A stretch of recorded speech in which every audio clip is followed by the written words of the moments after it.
Hi guys, welcome back to my channel. It's been a really long time. I'm sorry I've been gone. Okay, can you see her? This week we're doing a Snow White step-by-step dress cake. So, how are you going to do this, guys? A good friend of mine actually spoke to me and she was like, you know what, I know how to make buttercream, I know how to make a cake, I just don't know how to assemble everything. So I thought it would be a good thing to show you guys. Now if you want the recipe of the cake, just look through my YouTube shorts and there's the recipe is there. Okay, and the buttercream, the recipe is there as well. So let's start with how many days are you going to need to do this? You need about 3 days. I think respect yourself a little bit and give yourself 3 days because this is a lot of hard work. I'm shoving it all into 1 day, but it's because I have a huge freezer where I can cool the cake down properly and everything can happen in 1 day. But for you guys at home, I'd say give yourself 3 days. So a lot of people have this cake tin. Okay, all right, it's very standard, but it's a bit small. See, I mean it's perfect in proportion, but I think that's a bit small for a birthday party. So I would add an 8-inch round cake pan to that, and I would probably, bake 2 cakes that are like this. But still, I think that's a bit big and a bit too optimistic for someone who's starting out. So mine is going to be this smaller 6-inch cake tin. It's going to be 2 of these plus a dome. Now, where did I find this? I went to Westpac one day and I just found a stainless steel bowl and I use it as a cake pan. It's not going to be, let me use what I have at home. You have to find your supplies and plan this out, you know. You need the doll. The doll is expensive and quite difficult to find. Then you need 3 pans, 2 of these, 1 of those. Then you need your buttercream recipe, a little bit of fondant, and you know, some food coloring, yellow food coloring. Okay, so if you can't find bowls like that, there are smaller bowls. Okay, I wouldn't recommend filling up too much because cakes rise. I would fill it up that much. So you see what I've used. These are extremely easy to find. I found them at Westpac, and you can make up your mind once you have your plan in your head. But I think this is way better, this size. I think this will make a very cute doll cake. What do you guys think? Okay, so like I said, the buttercream recipe and the cake recipe is on my YouTube shorts. Let me know if you want chocolate and red velvet recipe. I'll make another YouTube short for that as well. So bake your cakes. Okay guys, the cakes are baked. What do you do once they come out of the oven? Well, this is what I do. I completely wrap the cake with cellophane. Sorry, not cellophane, plastic wrap. I don't know why I said cellophane. Cellophane won't work. Plastic wrap. And then I put it in the fridge to cool down. Now, day number 1, while your cake is baking, you're gonna make the buttercream. You're gonna I've cooled these down in the freezer for about an hour and they're ready. So if you wanna push yourself on day number 1, go ahead. You can do that and get away with it. Why do we wrap them in plastic? We have to preserve the moisture that's in the cake. If you skip this step, you're gonna have a very, very dry cake. Okay. Okay guys, so there's my cake. This one actually rose really nicely. I would hazard a guess and say you could actually use that as the top of your cake if you wanted to, but I've baked 3 now, so I don't want to waste. And I'm just leveling it. This is just going to be, you can keep these for cake pops if you want. Always put these sliced portion down first. Okay, so there we go. We got our number 1 cake ready to be iced. And all we have to do now is get the icing bag. Okay, so this here is a special tip that you attach to your piping bag. And here's the theory. You go around, you know, if you haven't been able to ice a cake like this, I can understand. You don't have all the equipment, so you don't really know. Okay.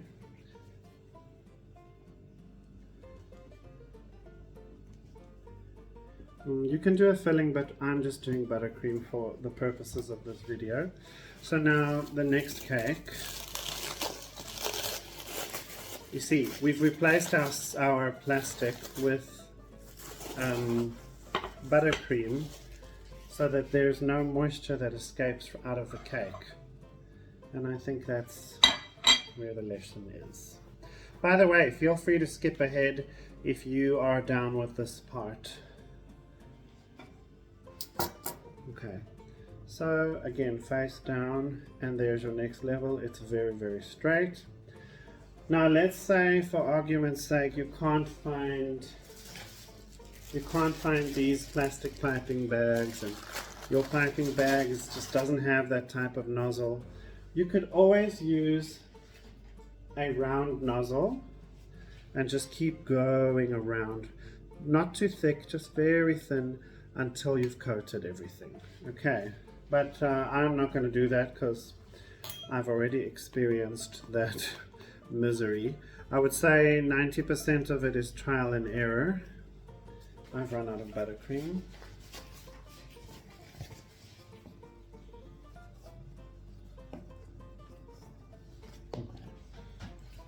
The doll is here and she's annoying me. She's in the way.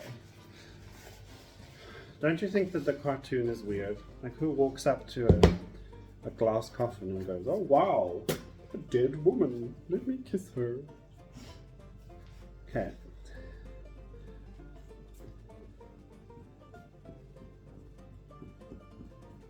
Alrighty, so this is where the last cake comes in.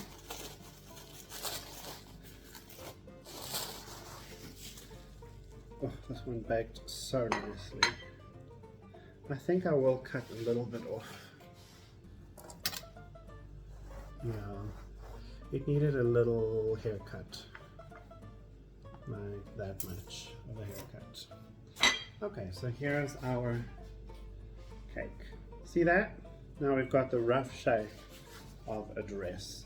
I'm just going to let the hot water get hot. Will you bring me a little jug so that I can actually, let's see if I'll need it.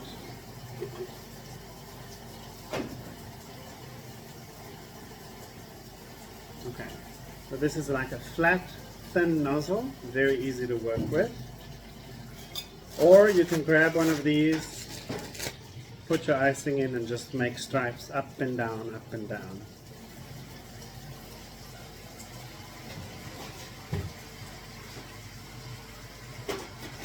Where's the plastic thing? Do you have any idea? Why am I not prepared? Okay, you can also make one of these out of just plain cardboard. You don't have to go buy a fancy one, but you definitely need a palette knife. Yeah, you can also have things like this, which is an acrylic scraper, which I tend to gravitate towards. Look, you don't want to be too rough, because then, and here's a perfect example of why you need this palette knife. There we go.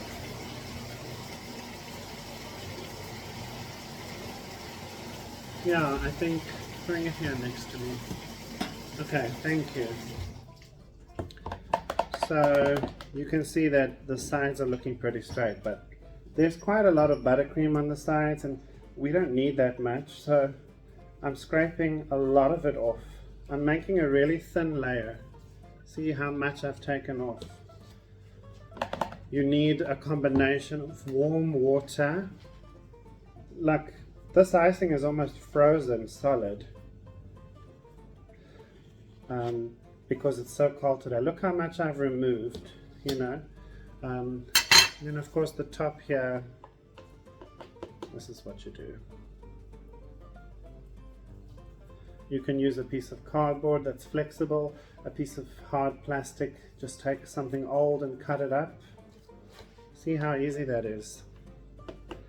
Now this has got to go in the fridge and cool, and set. I think I'm going to put mine in the freezer. My phone is turning red, which means maybe the space is running out. Oh well, I'll delete some videos and come back. So look at that. We've got a perfect minion looking cake. And now I definitely add the doll in at this stage. You don't have to make a hole, you don't have to cover her with plastic, she's made out of plastic. You just stab her legs down into the cake and you stop the second her little coochie touches the top of the cake. See that? Now she's going to go and she's going to sit in the fridge until we are ready to decorate.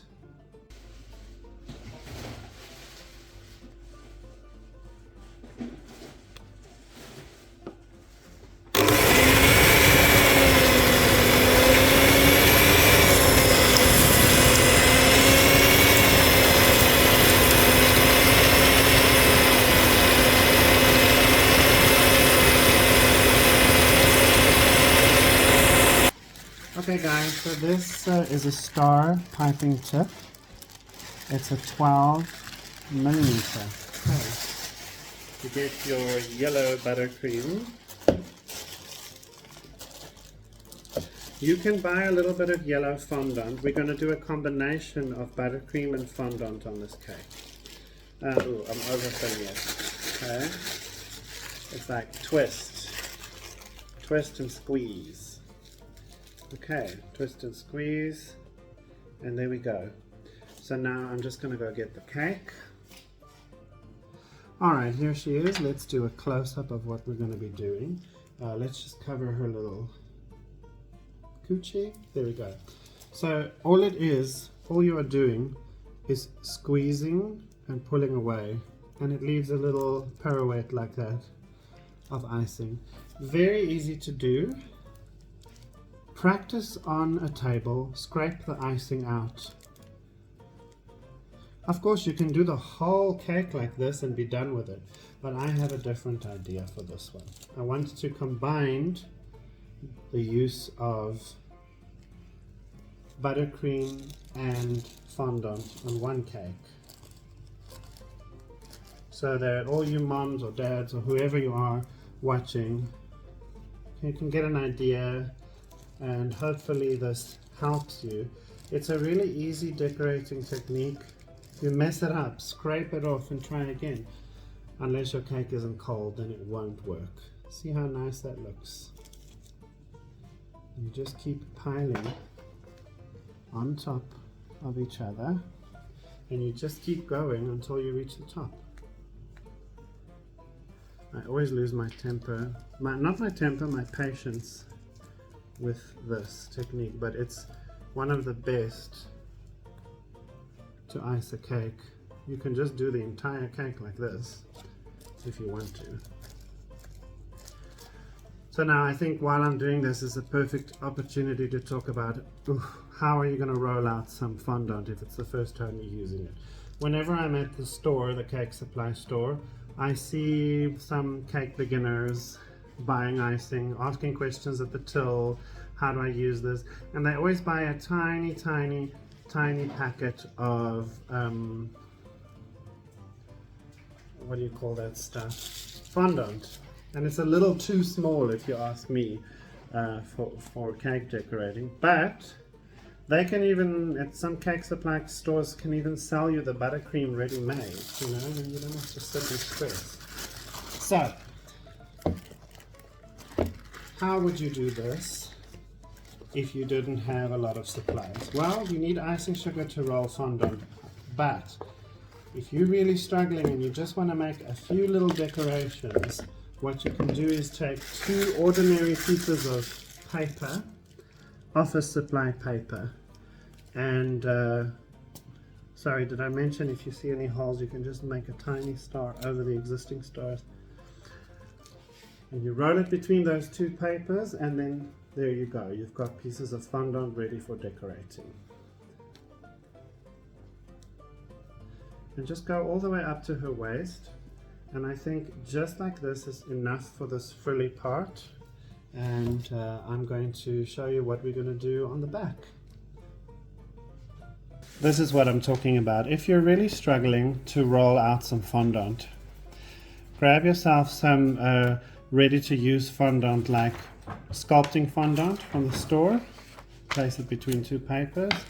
Roll your rolling pin, whatever style rolling pin you have, roll it in between the two pieces of paper, and there you have a nice pristine piece of fondant ready to be used. You know, how am I planning to use this? Well, get yourself some kitchen scissors. I'm going to make a little red bow. So you make a little M like that, and then you pinch it down tight, and then you make another M on the other side, and then you fold it in on itself, and there you have your first part of your bow. Same thing with this side. See that? Whatever, we can use this side. Now I just smush these two together, and I've got a beautiful little bow, and all that it's missing is its center. How am I going to get the center? I'm going to cut this part in half. I'm going to pinch the top here. See that I just pinched it and ripped it off. Use little kitchen scissors just to make a little, this is the bow portion, the bowstring portion, I apologize. And then this portion here is going to be used to cover the middle of the bow, and that's that. And we used paper to do this. Same technique as what I showed you before. I rolled out a long piece of yellow fondant, okay, using paper. I'm just cutting it in half because it's way too long. See, that's how long it is. Now, how do you do this? You fold it to make pleats. So let me show you a close-up. Here we go. So you take your fondant, and then you make a little pleat like that, and that looks acceptable to me. Now, if your frosting is just way too dry, you can always spray this with a little bit of water in a little spray bottle, just like this. And that'll help the fondant stick on to this portion. Okay, so I've gone a bit too high here. What do we do with this little piece here? Grab your scissors, cut it off, you know? It will stick because you've sprayed it, and it will also stick because the buttercream is still soft.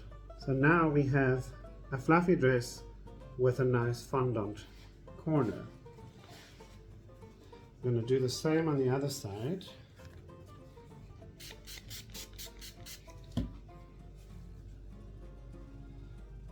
Fondant is actually very forgiving, but it takes a lot of trial and error to work with it.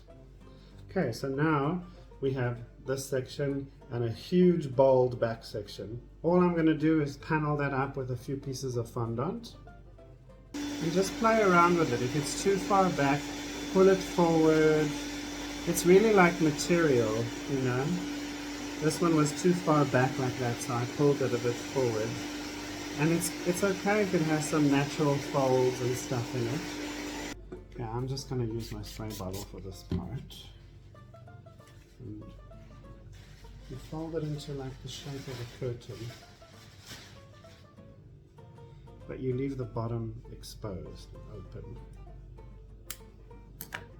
And you just squish this section to just hug her body.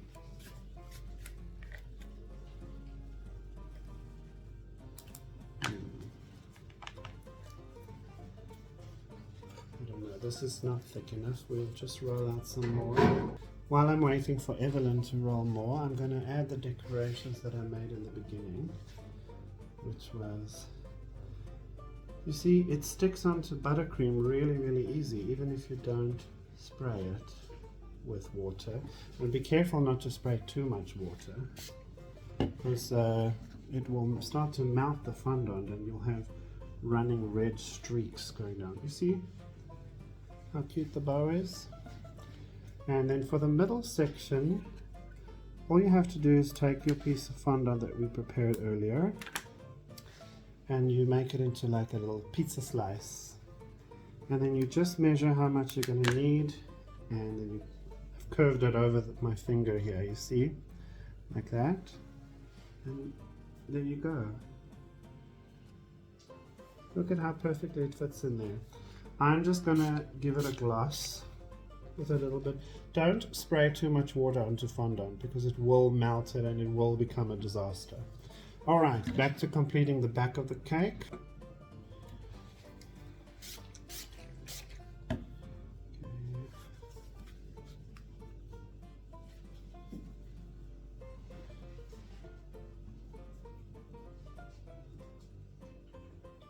See how I've just ripped the pieces of fondant off until I'm happy with how it looks.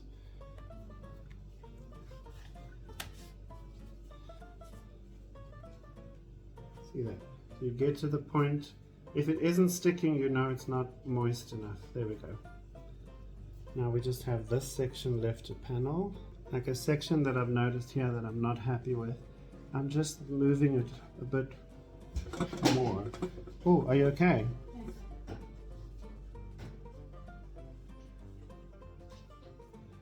And then you just shape it like that into the shape of a dress.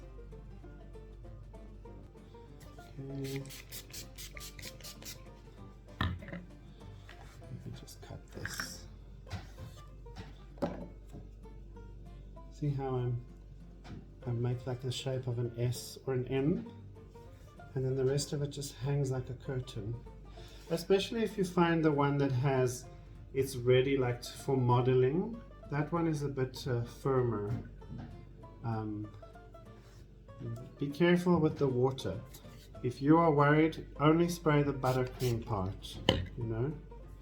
The water can seriously damage fondant if you do too much of it. A very light mist will evaporate eventually. Evelyn, you know, we just need a small section now. See how I've cut the top there.